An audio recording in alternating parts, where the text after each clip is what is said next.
Pessoal, dando continuidade no nosso estudo de equações, a gente vai agora estudar a equação do primeiro grau. A equação do primeiro grau, que é uma das equações que mais vão aparecer para a gente, e principalmente para a gente tendo foco Enem na parte de probleminhas de primeiro grau. Só que a gente vai ter que estudar bastante equações do primeiro grau, para na hora que aparecer nos probleminhas você tirar de letra. Fechou? Tá. Quando a gente vai estudar equações do primeiro grau, é importante que vocês tenham na cabeça de vocês, tá? Que a gente tem algumas coisas para se respeitar. Então, olha lá, jogando na tela cheia para vocês aí. Sempre que eu tiver uma equação do primeiro grau, como que eu identifico que eu tenho uma equação do primeiro grau? Eu identifico olhando para a minha incógnita, olhando para a minha variável, correto? E essa variável estando com expoente de grau 1. Depois que eu observar que eu tenho uma equação do primeiro grau, eu vou seguir quais passos? Primeiro, isolar a variável. Então, para isso eu faço distributiva, se for uma equação fracionária eu tiro o mínimo múltiplo comum, acabo com a fração, tal. Depois eu vou juntar tudo que tem x no primeiro membro, que não tem x no segundo membro e isolar a variável, tá? Você vai perceber algo que eu acho que talvez vocês não tenham percebido até hoje, que toda vez que vocês forem resolver uma equação do primeiro grau, você sempre vai cair numa equação na forma ax igual a b. Olha esse exemplo que eu preparei para vocês aqui, tá?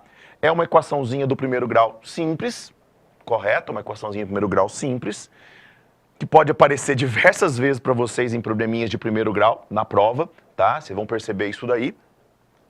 E aí eu vou fazer o quê? Eu vou fazer distributiva, porque eu identifiquei, ó, x a primeira, x a primeira, x a primeira, primeiro grau, correto?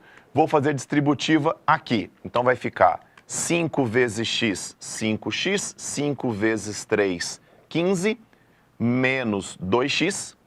Isso é igual a 4 vezes 3, 12, menos 4 vezes menos 2x, menos 8x, mais o 1 que tinha ficado do lado de fora. Agora eu vou passar tudo que tem x para o primeiro membro, aí o 8x passa para cá somando. Vou passar o que não tem x para o segundo membro, então o 15 passa subtraindo. Vai ficar 3x com 8x, 11x. Isso é igual a 12 mais 1, 13, menos 15, menos 2. Percebam que eu caí numa equação na forma ax igual a b, aonde o meu a vale 11 e o meu b vale menos 2. Nesse caso, como o meu a, vale 11, o 11 está multiplicando, o 11 passa dividindo. Menos 2 dividido por mais 11 dá menos 2 onzeavos. Menos por mais dá menos. Então, a minha resposta, a minha solução é única e ela é menos 2 onzeavos, correto? Voltando para a tela da teoria aí para vocês, vocês vão perceber o seguinte, o que é importante vocês perceberem? Então, que toda vez que eu for resolver uma equação do primeiro grau, eu sempre vou cair numa equação na forma ax igual a b. Aí o que eu vou fazer para vocês poderem entender? Que conforme este valor do a, x igual a b, você vai tendo o tipo de situação que você vai criar. Então eu acho mais fácil, para ficar interessante para vocês, a gente criar os exemplos possíveis, tá? E é isso que eu preparei para vocês aqui agora, tá? Olha esses exemplos que eu vou fazer com vocês aqui. Olha o que eu coloquei aqui na tela. 2x igual a 7, 2x igual a 0, 0x igual a 7, 0x igual a 0. Então imagina a seguinte situação. Tá, estou lá resolvendo uma equação do primeiro grau, tirei o mínimo, fiz distributiva, passei tudo que tem x para o primeiro membro, passei o que não tem x para o segundo, tal, caí numa equação nessa forma, 2x igual a 7. O a vale 2, se o 2 está multiplicando, o 2 passa dividindo. Então a minha resposta vai ficar x igual a 7/2. Percebam que a minha resposta aqui ela é única, beleza? A minha raiz é única. Olha esse outro caso, fui lá, resolvi distributiva, para lá e para cá, juntei termos semelhantes, cheguei, 2x igual a 0. O meu a vale 2, 2 é diferente de 0, posso passar dividindo, x é igual a 0 dividido por 2, logo x é igual a 0. Percebam que nesses dois casos eu cheguei numa única raiz. Percebam, uma única raiz. Percebam que nos dois casos o meu a é diferente de 0. Agora, olha essa situação que está aqui. Imagina, fui lá, fiz distributivo, diabo 4, cheguei, 0x igual a 7. O fato do meu A ser igual a zero, eu posso passar dividindo? Lembrem do 11º mandamento, nunca dividirás por zero. Como aqui é zero, eu não posso passar dividindo. O que eu vou ter que fazer? Eu vou ter que analisar o B. Aí eu pergunto o seguinte para vocês, existe algum número que vezes zero dá 7? Não, é impossível, galera. Qualquer número vezes zero vai dar zero. Então isso daqui é impossível. A gente simboliza assim, ó, não existe x pertencente aos reais. Então, neste caso, a minha solução vai ser o conjunto vazio. Aí eu quero que vocês percebam que, neste caso, eu vou ter o quê? Eu não vou ter nenhuma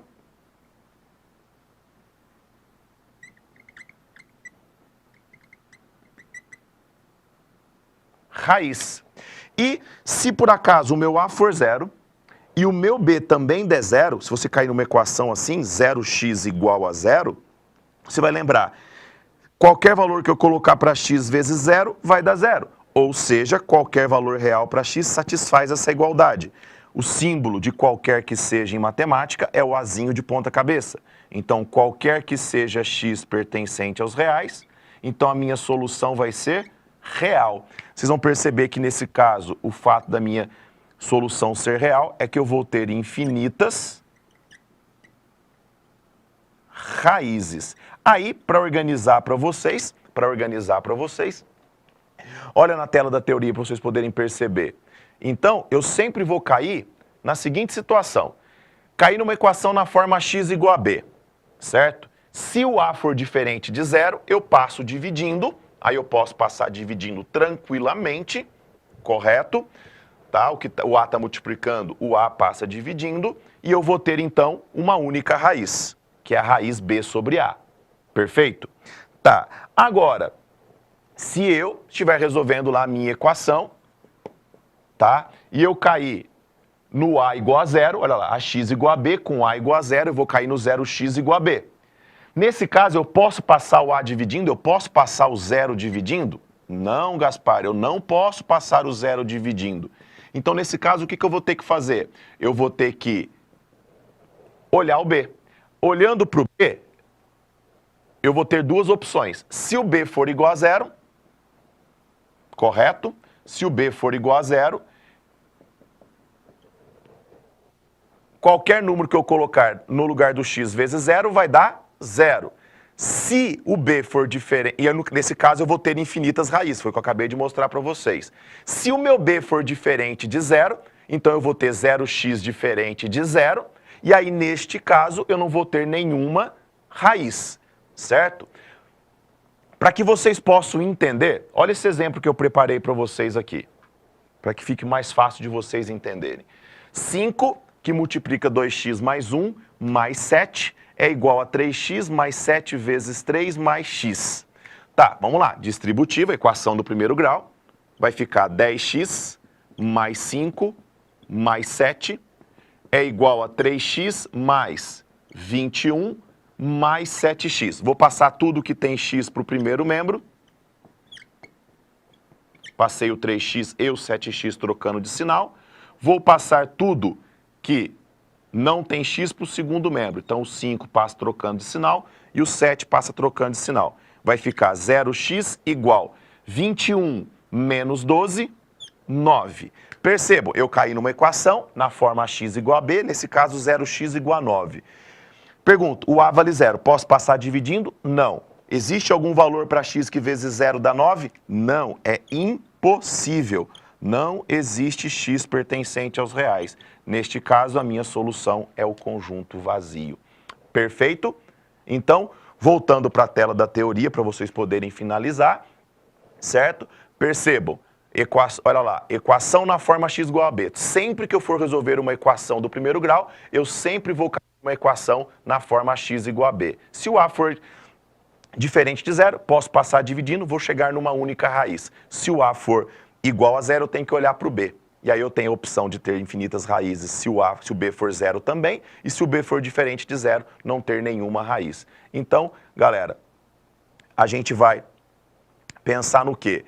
Toda vez que eu tenho equações do primeiro grau, você tem que pensar nessas 3 situações possíveis. Fechou? No resto é a gente treinar, a gente vai ter a nossa listinha de exercícios propostos para a gente treinar bastante, beleza?